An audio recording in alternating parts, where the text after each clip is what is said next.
Hello साथियों, the Hindu newspaper analysis में आप सभी का स्वागत है। इस क्लास में हम द हिंदू के जो एडिटोरियल आते हैं उनका एनालिसिस करेंगे। सभी एग्जाम में इम्पोर्टेंट होता है द हिंदू न्यूज़पेपर। ओके, तो हम अपनी क्लास को स्टार्ट करते हैं। इस क्लास में देखेंगे कि घटनाएं क्या हुई हैं, क्यों हुई हैं, इनका परिणाम क्या होगा, इसका प्रभाव क्या पड़ा है। स्टार्ट करते हैं यहाँ पर अपनी क्लास को। आज 1 फरवरी 2023 है। आप सभी जानते हैं आज संसद में बजट पेश होने वाला है, यानी हो चुका होगा। हम यही आशा करते हैं कि जो हमारा बजट है वो सकारात्मक हो। जो हमारा बजट में आय व्यय का लेखा जोखा जो होता है आगामी वर्ष का, वो सकारात्मक हो और उसे हम सकारात्मक ही खर्च करें। यानी ज्यादा बीमारियां ना हो हमारे देश में बीमारियों पर कंट्रोल हो। ठीक है, कोई भी आतंकवादी हमला ना हो, कोई भी अवैध रूप से कोई भी गतिविधि ना हो, सब कुछ अच्छा चलता रहे और ये एक पॉजिटिव थॉट के साथ हमारा बजट आए और वो सब कुछ। तो बजट से एक दिन पहले इकोनॉमिक सर्वे पेश किया जाता है और 1 फरवरी को बजट पेश किया जाता है। जो हमारा वित्तीय वर्ष होता है वो 1 अप्रैल से 31 मार्च होता है। तो अभी हमारा कब तक, अप्रैल तक, यानी 1 अप्रैल तक अभी हमारा 2021 जो हमारा 2022-23 का जो बजट है वही चलेगा। ठीक है, यानी कि वित्तीय वर्ष 2022-23 ही चलेगा। तो कोई भी आपसे पूछता है कि अब हमारा कौन सा वित्तीय वर्ष चल रहा है, तो आप बताएंगे 2022-23 वित्तीय वर्ष चल रहा है। ये हमारी नॉर्मल जानकारी है, ये आप सभी को पता होना चाहिए। ठीक है, और बजट पेश कौन करता है संसद में, तो वित्त मंत्रालय यानी वित्त मंत्री निर्मला सीतारमण के द्वारा ये पेश किया गया होगा। इसे तैयार कौन करता है, तो हमारा एक वित्त विभाग होता है जिसमें कि जो वित्त सचिव वगैरह जो हमारे ऑफिसर्स होते हैं उनके द्वारा ये तैयार किया जाता है। और पेश किसके द्वारा किया जाता है, तो ये पेश वित्त मंत्री के द्वारा राष्ट्रपति के कहने पर, राष्ट्रपति की आज्ञा पर ये पेश किया जाता है। अब क्लास को स्टार्ट करते हैं। हमारा एक एडिटोरियल था, ऑस्ट्रेलिया ने हाई अलर्ट जारी हुआ। ऑस्ट्रेलिया में हाई अलर्ट जारी हुआ। तो ये ऑस्ट्रेलिया में हाई अलर्ट जारी क्यों हुआ है, इसके क्या कारण है, इसका क्या प्रभाव पड़ेगा और इसका परिणाम क्या होगा। ठीक है, देखते हैं कहाँ हुआ है। तो पर्थ शहर में हुआ है, जो ऑस्ट्रेलिया का पर्थ शहर है वहां पर हाई अलर्ट जारी हुआ है। क्यों हुआ है, तो रेडियो एक्टिव कैप्सूल के गायब होने के कारण वहां पर क्या है, हाई अलर्ट जारी हुआ है। रेडियो एक्टिव कैप्सूल वहां पर गायब हो गया है। ये रेडियो एक्टिव कैप्सूल किसका था, तो एक सीजियम एटम होता है, एलिमेंट होता है, उसका ये कैप्सूल था। इस कैप्सूल में से बहुत ही खतरनाक वेव्स निकलती हैं, तो ये मानव के लिए भी एक खतरनाक है। इसीलिए वहां की सरकार ने हाई अलर्ट जारी किया है कि मानव है वो ज्यादा खुले में ना घूमे। ठीक है, उनके लिए ये खतरनाक है। अब ये क्यों, मतलब ऐसा क्यों हुआ कि हाई अलर्ट जारी करना पड़ा और यहाँ पर ऐसा क्या हुआ। तो यहाँ पर जो ये कैप्सूल है जिसका नाम क्या है, सीजियम 137 कैप्सूल, ये एक खदान से दूसरी खदान में ले जाया जा रहा था। वहीं पर पर्थ शहर के पास ये गायब हो गया। ठीक है, अब गायब कैसे हुआ, कहीं गिर गया या फिर किसी ने चोरी कर लिया, इसका भी पता चलेगा। ठीक है, तो कहाँ हुआ, पर्थ शहर में हुआ। क्यों हुआ, क्योंकि रेडियो एक्टिव कैप्सूल के गायब होने के कारण हुआ। जो रेडियो एक्टिव कैप्सूल था वो किसका था, तो सीजियम 137 कैप्सूल का नाम था, जो कि मानव के लिए खतरनाक है। ये कैंसर जैसी बीमारियां पैदा करता है और ये जान भी ले सकता है मानव की। फिर देखते हैं सीजियम। आप सभी जानते हैं सीजियम का एटॉमिक नंबर 55 होता है, एटॉमिक वेट 132.9054 होता है। ये एक एल्कली मेटल है, आप सभी जानते हैं, इधर एल्कली मेटल इधर एल्कलाइन मेटल इस तरह से होते हैं। तो एक एल्कली मेटल है और ये सॉलिड स्टेट में पाया जाता है।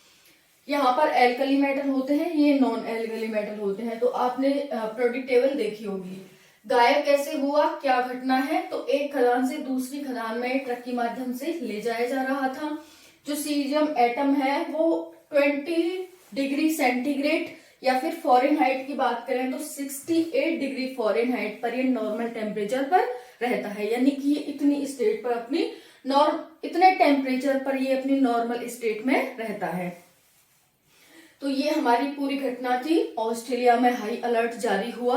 ऑस्ट्रेलिया में क्यों हुआ, कैसे हुआ, कहाँ हुआ और ये किस कारण हुआ, ये सब देख लिया।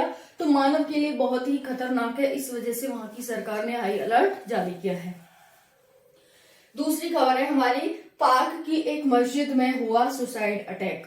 सुसाइड अटैक का मतलब क्या है, यानी कि किसी ने सुसाइड किया है अटैक के उद्देश्य से। अटैक के उद्देश्य से किसी ने खुद को उड़ा लिया। कहां पर, मस्जिद में। कहां पर, पाकिस्तान में। तो पाकिस्तान की पेशावर में एक मस्जिद में एक आदमी ने खुद को उड़ा लिया बॉम्ब से। उसके साथ साथ 61 व्यक्तियों की भी वहां पर मृत्यु हो गई। तो ये किसने करवाया अटैक, तो ये तालिबान के द्वारा एक करवाया गया अटैक है, जिसमें वहां पर जो और भी लोग मौजूद थे उनको ही खत्म करने के लिए अटैक करवाया गया था। तो यहाँ पर देख सकते हैं आप कहाँ करवाया गया, तो पाकिस्तान के पेशावर में। किसके द्वारा, तालिबान के द्वारा। पाक में 4 प्रांत हैं, सिंध, खैबर पख्तूनवा, बलूचिस्तान और पंजाब। हानि कितनी हुई, तो 61 व्यक्तियों की जान चली गई यहाँ पर, और यहाँ पर जान माल की हानि हुई है। ओके, नेक्स्ट है हमारी खबर, टेलीविजन नियम 2021 में बदलाव किए गए हैं।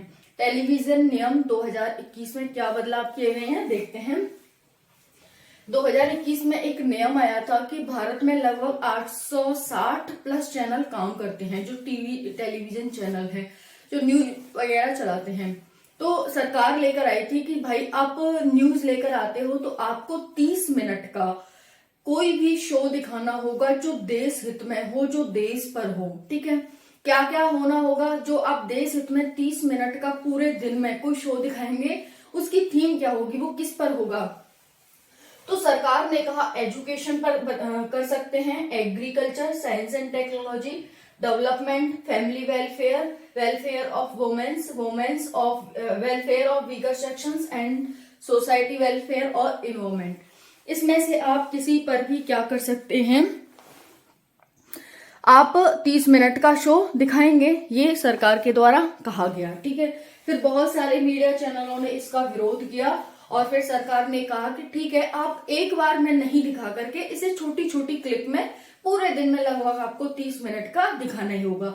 अगर आप एक साथ नहीं दिखाना चाहते हैं तो थोड़ा थोड़ा करके दिखा सकते हैं, 2 मिनट का, 4 मिनट का, 15 मिनट का, 20 मिनट का, इस तरह से दिखा सकते हैं। ठीक है, तो यहाँ पर ये इस तरह से कहा गया था। फिर जब बहुत सारे ने विरोध किया तो सरकार ने इतनी छूट दे दी, लेकिन फिर अब फिर क्या किया, फिर और भी मीडिया चैनलों ने विरोध किया। कौन से मीडिया चैनल ने, जो स्पोर्ट्स के हैं, जो वाइल्ड लाइफ के हैं और जो फॉरेन चैनल हैं, इन्होंने क्या कहा कि भाई हम वाइल्ड लाइफ पे दिखा रहे हैं तो पहले से ही एक अच्छा काम कर रहे हैं, स्पोर्ट पे दिखा रहे हैं तो पहले से अच्छा काम कर रहे हैं। ये जो फॉरेन चैनल है इस पर सरकार का कोई भी कंट्रोल नहीं रहता। तो इस तरह से सरकार ने क्या किया, इन्होंने विरोध किया, तो सरकार ने अभी यही बदलाव किया है कि इनको इससे मुक्त कर दिया है कि ठीक है भाई आप मत दिखाना, लेकिन बाकी जो चैनल है वो दिखाएंगे, है ना। तो यहाँ पर आप देख सकते हैं अब इन्हें क्यों सरकार की बात माननी चाहिए, क्योंकि ये सरकार एयरवेज का यूज करते हैं। एयरवेज यानी जो सरकार सैटेलाइट स्थापित करती है एनवायरमेंट में, और जो पृथ्वी की कक्षाएं उनमें जो सरकार सैटेलाइट करती है वो सरकार की होते हैं। ठीक है, तो सरकार जब इनको इतनी सारी फैसिलिटी प्रोवाइड कर रही है तो इनका भी ये हक है, कर्तव्य है कि ये सरकार की बात माने और देश हित में कार्य करें, देश विरोधी कार्य न करें। ठीक है, तो इस तरह से ये आज का एनालिसिस था। आप सभी को कैसा लगा आप कमेंट सेक्शन में बताना।